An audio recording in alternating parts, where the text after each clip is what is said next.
Hey everyone, Orange here. Welcome back to another video. This is the Vamp It Up Childish Challenge. This is the second Childish Challenge that I've participated in.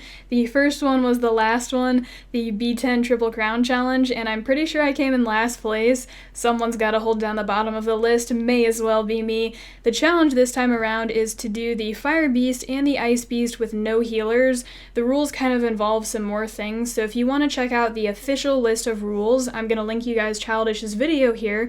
They're typed out in the description, and you guys can also watch the video if you want to hear the rules. Even though I have no chance of winning, I still think this is going to be a fun challenge, and I think I might be able to discover some things and help some other players out who are around my progression level, because the majority of players who are participating in this challenge I think are very further progressed than I am. So I hope that with my video I might be able to share some info with you guys about these two dungeons, because I know a lot of people are going to be farming skill ups for their homunculus. I personally am not farming skill ups for my homunculus yet. I did farm one just for the heck of it, but I'm waiting around to see how useful he will be. I'm a very efficiency-oriented person, and I don't want to do something unless it's really going to pay off for me, and I don't know how good the homunculus really is or how much he'll help me. If I do eventually find out that he's good, or I should build him, even if he's not amazing,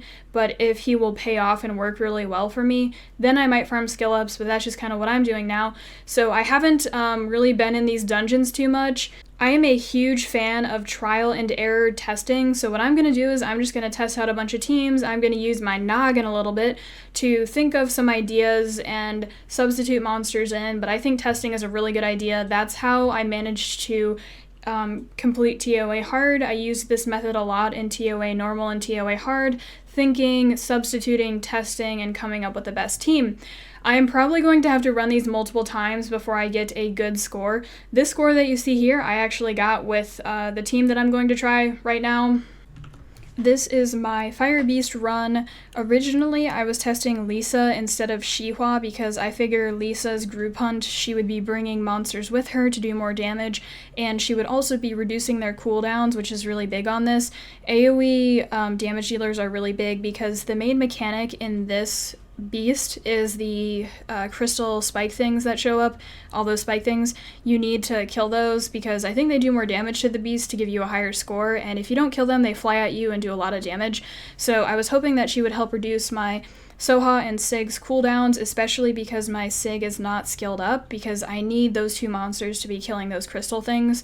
So I was testing out Lisa, and then I decided to throw Shihua in there, hoping that she would land her branding when the beast gets stunned or whatever he does, but she never did. I don't know why. It's on her third skill, which is a 3-turn cooldown, so maybe it was on cooldown or maybe she missed it. I think she has a very high chance of actually landing it because she hits the enemy 5 times and each attack has a 50% chance, but it's not really 50, it's like 50 times 85, I think. I don't know what accuracy you need to technically be at 100 for these beasts, but hopefully she's there. So 50 or 0.5 times 0.85, I'm guessing. So she never landed it, which sucked for whatever reason. If she did, I may have gotten a higher score, but I'm kind of crunched for time. I don't have a lot of time to test out a lot of teams. I did that to myself. I should have done this more because this challenge ends in an hour and 20 minutes, so I have to do everything real quick.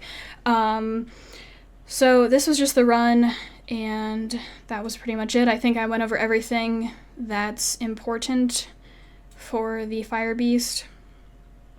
I'm trying to think if there are any other tips. I'm going to have all my runes and my skill ups in the description in a photo album. It's in an Imgur album. I put a lot of photo albums on Imgur if you guys want to check them out, like over time to see my account and stuff, how it's like getting better.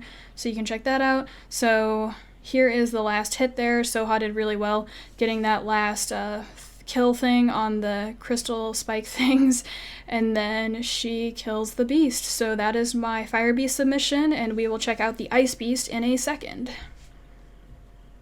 Let's check out the official score. There we go. Here is my Ice Beast run. The main mechanic with the Ice Beast is that he has a freeze effect that he puts on you, and I think he does more damage to you if you're frozen, and the way to get rid of it is to boost your attack bar or to gain attack bar, so that's why I have Veligil and Bernard on my team. I would not have came up with Veligil on my own, but when I was originally farming my homunculus a couple weeks ago, I was on YDCB's channel watching some of his videos, and he did have a, sorry about the video, I don't know what's going on, he had a Rift Beast video, and he was using Veligil on his Ice Beast team, so I decided to use my own because I had one and it worked out very well, so that's the team I'm using here. For Childish's challenge, I did try getting rid of Veligil and putting more damage dealers in and some other monsters, but they didn't work as well as having two boosters, my Bernard and Veligil. So this is my official team.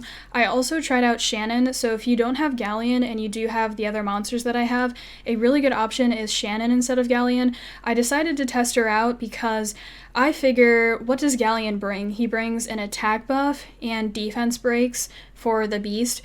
I already have enough defense breakers, I think. I have Bernard and Theomars who have a defense break, so do I really need another defense breaker? It could help, but let me just test out and see if I can go without one. So I decided to bring Shannon for she has the same thing as Galleon, the attack buff, but she doesn't have the defense break, and I was hoping that with Shannon, her defense buff on my team would help my team survive a little bit longer, especially my frontliners, because I do believe the frontliners more defense helps them, just like in R5 and whatever the three-headed raid or whatever it's called. I don't really know though. Like I said, I haven't farmed these too much and I'm not the expert, so I would not look at my video.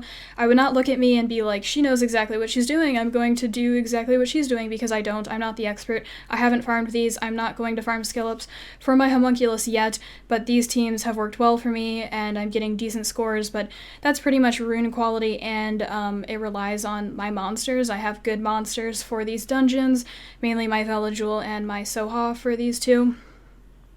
And also one thing, I noticed my team was kind of failing this dungeon sometimes because my two attack bar boosters, Bernard and Veligil, would use their boosts when the monster was stunned in his stunned state, and they wouldn't have it for when he wakes up and freezes me, so that would cause some runs to go bad. I have heard a lot of people say that if you are looking to skill up your homunculus, farm whichever element beast you're getting the highest scores on, and of course consistency really matters. So if fire is the easiest for me, but I want a water homunculus, I would farm the fire homunculus skill ups, skill it up, and then you get a reset. I think you get a free reset actually to reset your homunculus' skills. So if fire was easiest, I would farm fire skill ups, reset him, and then I basically get to skill up water for free pretty much, because you don't lose your skill ups or anything like that. So you guys can look into that if you are interested in doing that. That's just what I've heard. But like I said, I'm not going to farm it, or farm skill ups yet. I'm talking a mile a minute because I have an hour left to submit my video. Okay, so I think that's it for the Ice Beast and all of my tips. My runes are going to be in the description in a photo album and an Imgur album, so click on that. I have a lot of photo albums of runes and stuff like that, so check that out. Hope you guys enjoyed my video. Once again, don't take this as a tutorial or anything because I really don't know what I'm doing. I just trial and error testing, came up with decent teams. Okay, so that's it. Hope you guys enjoyed. Catch you guys later. One more quick thing. Unfortunately, I did not get to test out the official spirit of the challenge, which is to run your monsters on vampire runes, because I think I only have one vampire set for my Soha. My Soha was originally my Feynman Hell Farmer, so I bought her vampire runes from the magic shop.